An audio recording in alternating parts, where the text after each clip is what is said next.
If you enjoy what you're hearing, don't forget to hit like and subscribe so we can find each other again in future. And if you want to support the channel further, please consider supporting me over on Patreon. Hello there. My name is John, and I am here to bring you a sleep story.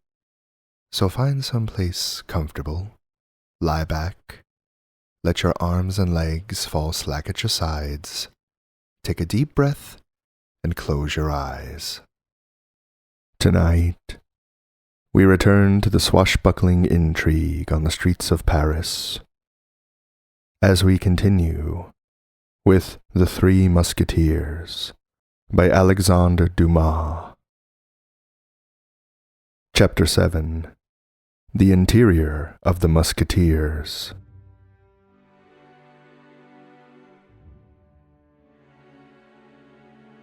When D'Artagnan was out of the Louvre, and consulted his friends upon the use he had best make of his share of the 40 pistoles, Athos advised him to order a good repast at the Pomme de Pin, Porthos to engage a lackey, and Aramis to provide himself with a suitable mistress.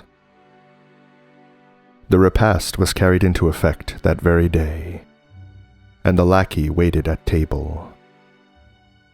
The repast had been ordered by Athos, and the lackey furnished by Porthos. He was a Picard, whom the glorious musketeer had picked up on the bridge de la Tournelle, making his rounds and spitting in the water. Porthos pretended that this occupation was a proof of a reflective and contemplative organization, and he had brought him away without any other recommendation. The noble carriage of this gentleman, on whose account he believed himself to be engaged, had seduced Planchet. That was the name of the Picard. He felt a slight disappointment, however, when he saw that the place was already taken by a compeer named Mousqueton, and when Porthos signified to him that the state of his household, though great, would not support 2 servants, and that he must enter into the service of D'Artagnan. Nevertheless, when he waited at the dinner given by his master, and saw him take out a handful of gold to pay for it, he believed his fortune made, and returned thanks to heaven for having thrown him into the service of such a Croesus. He preserved this opinion even after the feast, with the remnants of which he repaired his long abstinences. But when in the evening he made his master's bed, the chimeras of Planchet faded away. The bed was the only one in the apartments, which consisted of an antechamber and a bedroom. Planchet slept in the antechamber upon a coverlet taken from the bed of D'Artagnan, and which D'Artagnan from that time made shift without. Athos, on his part, had a valet whom he had trained in his service in a perfectly peculiar fashion, and who was named Grimaud. He was very taciturn, this worthy seigneur. Be it understood we are speaking of Athos. During the 5 or 6 years that he had lived in the strictest intimacy with his companions, Porthos and Aramis, they could remember having often seen him smile, but had never heard him laugh. His words were brief and expressive, conveying all that was meant, and no more. No embellishments, no embroidery, no arabesques. His conversation was a fact without any episodes. Although Athos was scarcely 30 years old, and was of great personal beauty and intelligence of mind, no one knew that he had ever had a mistress. He never spoke of women. He certainly did not prevent others from speaking of them before him, although it was easy to perceive that this kind of conversation, in which he only mingled by bitter words and misanthropic remarks, was perfectly disagreeable to him. His reserve, his roughness, and his silence made almost an old man of him. He had, then, in order not to disturb his habits, accustomed Grimaud to obey him upon a simple gesture, or upon the mere movement of his lips. He never spoke to him but upon most extraordinary occasions. sometimes Grimaud, who feared his master as he did fire, whilst entertaining a strong attachment to his person and a great veneration for his talents, believed he perfectly understood what he wanted, flew to execute the order received, and did precisely the contrary. Athos then shrugged his shoulders, and without putting himself in a passion, gave Grimaud a good thrashing. On these days he spoke a little. Porthos, as we have seen, was of a character exactly opposite to that of Athos. He not only talked much, but he talked loudly, little caring, we must render him that justice, whether anybody listened to him or not. He talked for the pleasure of talking, and for the pleasure of hearing himself talk. He spoke upon all subjects except the sciences, alleging in this respect the inveterate hatred he had borne to the learned from his childhood. He had not so noble an air as Athos, and the consciousness of his inferiority in this respect had, at the commencement of their intimacy, often rendered him unjust towards that gentleman, whom he endeavored to eclipse by his splendid dress. But with his simple musketeer's uniform, and nothing but the manner in which he threw back his head and advanced his foot, Athos instantly took the place which was his due, and consigned the ostentatious Porthos to the second rank. Porthos consoled himself by filling the antechamber of Monsieur de Tréville and the guard-room of the Louvre with the accounts of his bonne fortune, of which Athos never spoke, and at the present moment, after having passed from the noblesse of the robe to the noblesse of the sword, from the lawyer's dame to the baroness, there was question of nothing less with Porthos than a foreign princess, who was enormously fond of him. An old proverb says, like master, like man. Let us pass then from the valet of Athos to the valet of Porthos, from Grimaud to Mousqueton. Mousqueton was a Norman, whose pacific name of Boniface his master had changed into the infinitely more sonorous one of Mousqueton. He had entered Porthos's service upon condition that he should only be clothed and lodged, but in a handsome manner. He claimed but 2 hours a day to himself, to consecrate to an employment which would provide for his other wants. Porthos agreed to the bargain. The thing suited him wonderfully well. He had doublets for Mousqueton cut out of his old clothes and cast-off cloaks, and thanks to a very intelligent tailor, who made his clothes look as good as new by turning them, and whose wife was suspected of wishing to make Porthos descend from his aristocratic habits, Mousqueton made a very good figure when attending on his master. As for Aramis, of whom we believe we have sufficiently explained the character, a character besides which, like that of his companions, we shall be able to follow in its development. His lackey was called Bazin. Thanks to the hopes which his master entertained of someday entering into orders, he was always clothed in black, as became the servant of a churchman. This was a Berrichon of from 35 to 40 years of age, mild, peaceable, sleek, employing the leisure his master left him in the perusal of pious works, providing rigorously for 2, a dinner of few dishes, but excellent. For the rest, he was dumb, blind, and deaf, and of unimpeachable fidelity. And now that we are acquainted, superficially at least, with the masters and the valets, let us pass on to the dwellings occupied by each of them. Athos dwelt in the Rue Ferou, within 2 steps of the Luxembourg. His apartments consisted of 2 small chambers, very nicely fitted up, in a furnished house, the hostess of which, still young, and still really handsome, cast tender glances uselessly at him. Some fragments of great past splendor appeared here and there upon the walls of this modest lodging. A sword, for example, richly damascened, which belonged by its make to the times of Francis I, the hilt of which alone, encrusted with precious stones, might be worth 200 pistoles, and which, nevertheless, in his moments of greatest distress, Athos had never pledged or offered for sale.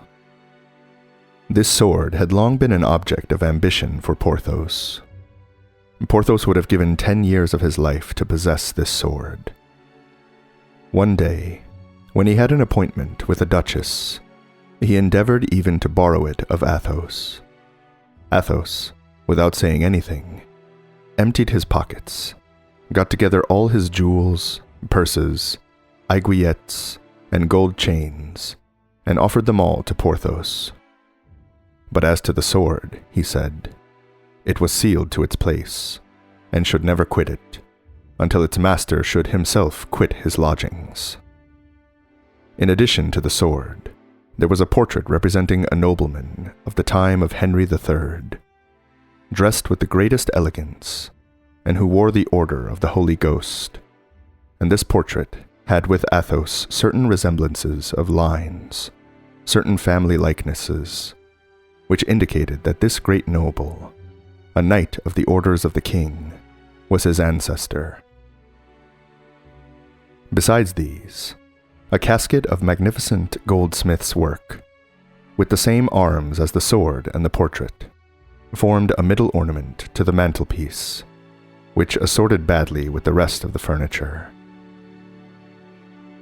Athos always carried the key of this coffer about him, but he one day opened it before Porthos, and Porthos was convinced that this coffer contained nothing but letters and papers.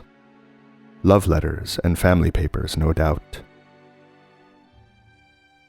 Porthos lived in apartments, large in size, and of a very sumptuous appearance, in the Rue de Vieux Colombier. Every time he passed with a friend before his windows, at one of which Mousqueton was sure to be placed in full livery, Porthos raised his head and his hand, and said, "That is my abode." But he was never to be found at home. He never invited anybody to go up with him, and no one could form an idea of what these sumptuous apartments contained in the shape of real riches. As to Aramis, he dwelt in a little lodging composed of a boudoir, an eating room, and a bedroom, which room, situate, as the others were, on the ground floor, looked out upon a little, fresh, green garden, shady and impenetrable to the eyes of his neighbors. With regard to D'Artagnan, we know how he was lodged, and we have already made acquaintance with his lackey, Master Planchet. D'Artagnan, who was by nature very curious, as people generally are who possess the genius of intrigue, did all he could to make out who Athos, Porthos, and Aramis really were.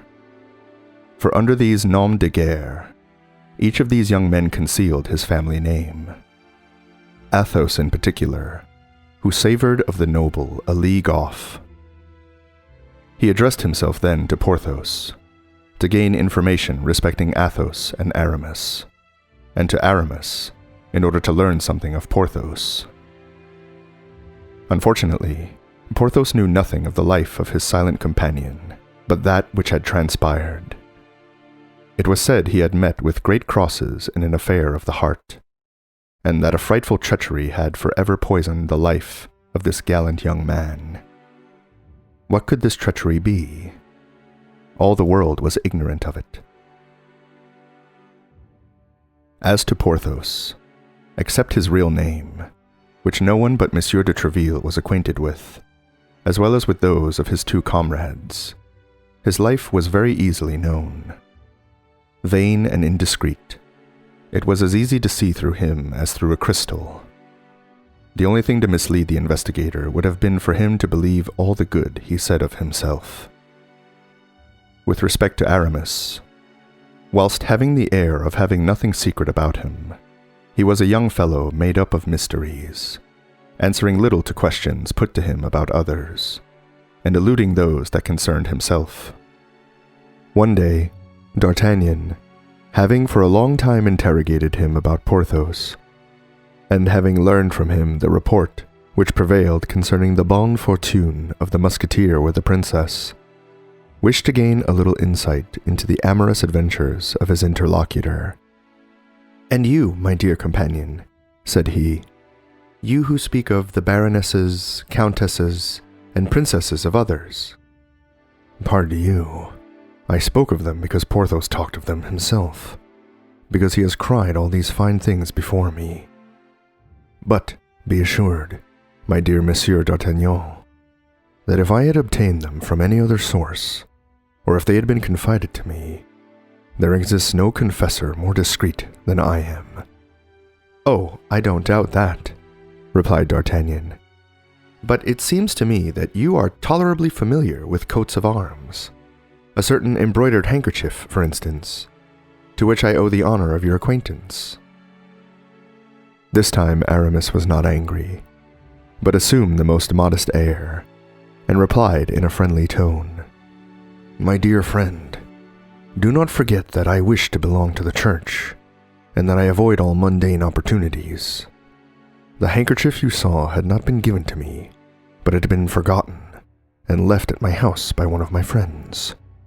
I was obliged to pick it up, in order not to compromise him and the lady he loves. As for myself, I neither have nor desire to have a mistress, following, in that respect, the very judicious example of Athos, who has none, any more than I have." "But what the devil? You are not an abbé, you are a musketeer." "A musketeer for a time, my friend, as the cardinal says. A musketeer against my will, but a churchman at heart, believe me. Athos and Porthos dragged me into this to occupy me. I had, at the moment of being ordained, a little difficulty with... but that would not interest you, and I am taking up your valuable time." "Oh, not at all. It interests me very much," cried D'Artagnan. "And at this moment, I have absolutely nothing to do." "Yes, but I have my breviary to repeat," answered Aramis. "Then some verses to compose, which Madame d'Aiguillon begged of me. Then I must go to Rue Saint-Honoré, in order to purchase some rouge for Madame de Chevreuse. So you see, my dear friend, that if you are not in a hurry, I am." And Aramis held out his hand in a cordial manner to his young companion, and took leave of him. Notwithstanding all the pains he took, D'Artagnan was unable to learn any more concerning his young friends. He formed, therefore, the resolution of believing in the present all that was said of their past, hoping for more certain and extended revelations from the future. In the meanwhile, he looked upon Athos as an Achilles, Porthos as an Ajax, and Aramis as a Joseph. As to the rest, the life of our four young friends was joyous enough. Athos played, and that generally unfortunately. Nevertheless, he never borrowed a sou of his companions, although his purse was ever at their service. And when he had played upon honor, he always awakened his creditor by 6 o'clock the next morning, to pay the debt of the preceding evening. Porthos played by fits. On the days he won, he was insolent and ostentatious. If he lost, he disappeared completely for several days, after which he reappeared with a pale face and thinner person, but with money in his purse. As to Aramis, he never played.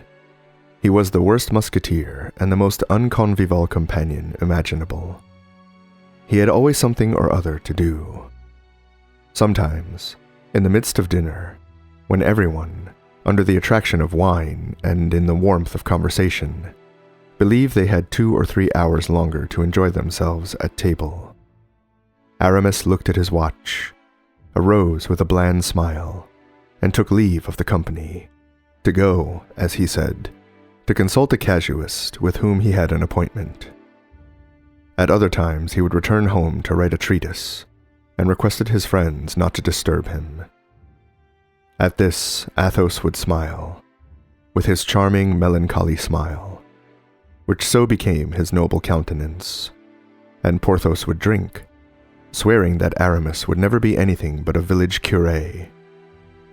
Planchet, D'Artagnan's valet, supported his good fortune nobly. He received 30 sous per day, and during a month he returned home gay as a chaffinch and affable towards his master. When the wind of adversity began to blow upon the housekeeping of Rue des Fossoyeurs, that is to say, when the 40 pistoles of King Louis XIII were consumed, or nearly so, he commenced complaints which Athos thought nauseous, Porthos unseemly, and Aramis ridiculous. Athos advised D'Artagnan to dismiss the fellow. Porthos was of opinion that he should give him a good thrashing first, and Aramis contended that a master should never attend to anything but the civilities paid him. "This is all very easy for you to say," replied D'Artagnan.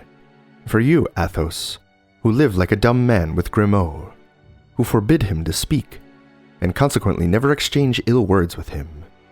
For you, Porthos, who carry matters in such magnificent style, and are a god for your valet Mousqueton.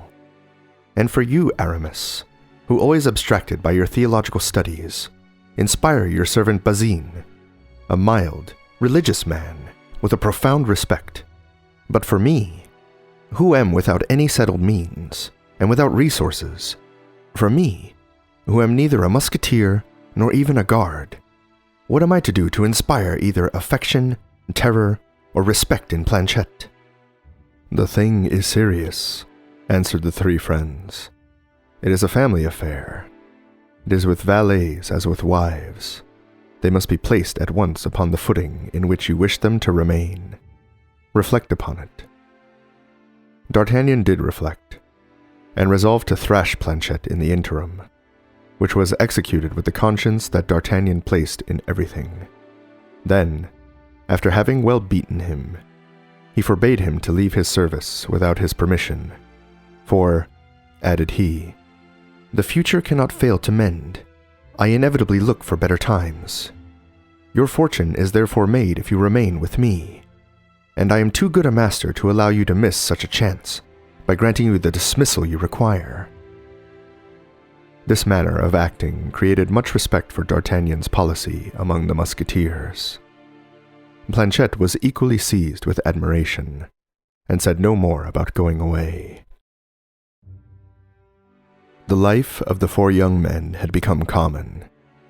D'Artagnan, who had no settled habits of his own, as he came from his province into the midst of a world quite new to him, fell easily into the habits of his friends. They rose about 8 o'clock in the winter, about 6 in summer, and went to take the orderly word and see how things went on at Monsieur de Tréville's.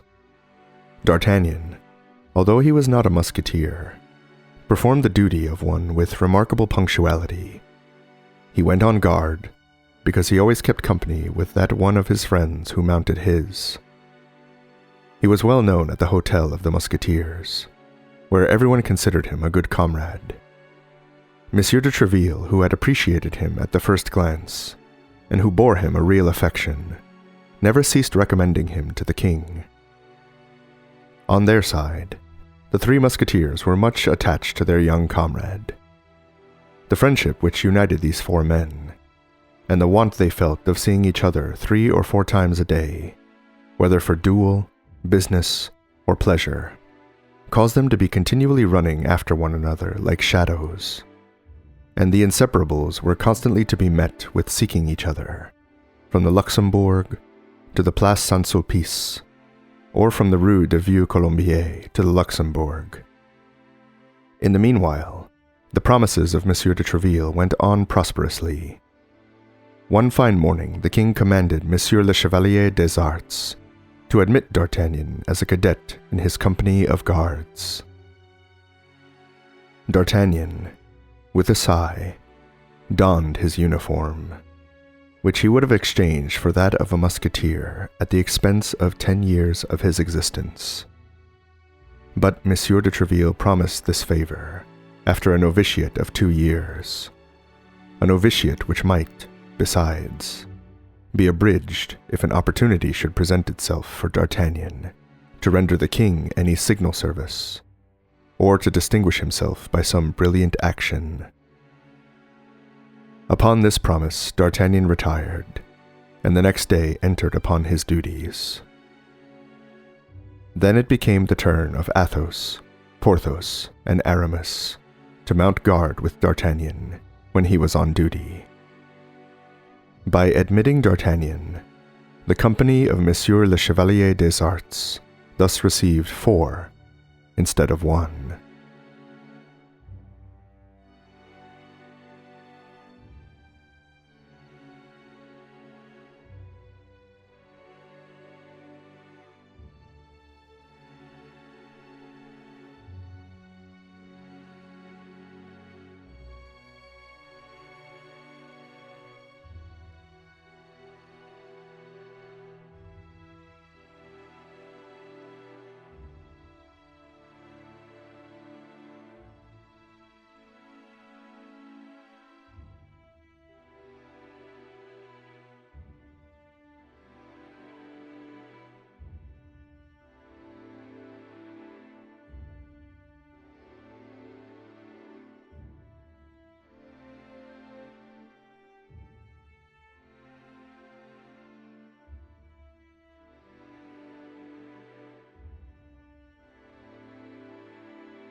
Thank you for listening.